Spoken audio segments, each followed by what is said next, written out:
എന്താണ് ഈ ഡൽഹി പോലീസ് അവിടെ കിടന്ന് കാണിക്കുന്നത്? നിങ്ങൾ ഈ ഒരു വീഡിയോ ശ്രദ്ധിച്ചു നോക്കൂ.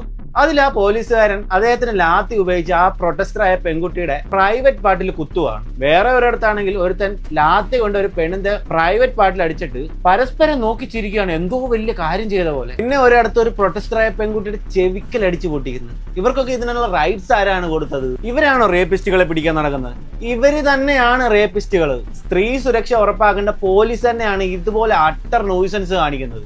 നാളെ ഒരു പെൺകുട്ടി എന്ത് ധൈര്യത്തിലായിരിക്കും ഇവന്മാരുടെ അടുത്ത് ചെല്ലുന്നത്? ഇനി ഇത് മാത്രമാണോ എന്ന് ചോദിച്ചു കഴിഞ്ഞാൽ അല്ല.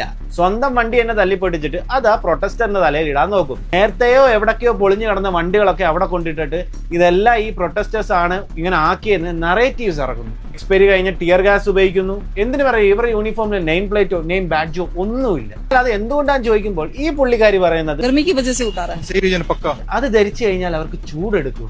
എന്ത് തരം ലോജിക്കാണിത്? ഒന്നുമല്ലെങ്കിൽ 3 സ്റ്റാർ ഇല്ലേ തോളയില്? ഇതൊന്നും പോരാഞ്ഞിട്ട് ഈ പോലീസിന്റെ ഇടയ്ക്ക് ലാത്തിയായിട്ട് കുറച്ച് ഗുണ്ടകൾ ഇറങ്ങിയിട്ടുണ്ട്. ഞാൻ ഈ പറഞ്ഞ കാര്യം അവിടെ നിന്ന് പോലീസുകാർ തന്നെയാണ് ചെയ്തത്. എന്നിട്ട് നമ്മുടെ നാട്ടിലെ പ്രമുഖനായ ഒരു നേതാവ് ചെയ്ത എന്താ നിങ്ങൾക്കറിയോ? അദ്ദേഹം ഇന്നലെ ഒരു പോസ്റ്റ് ഇടുവാണ്.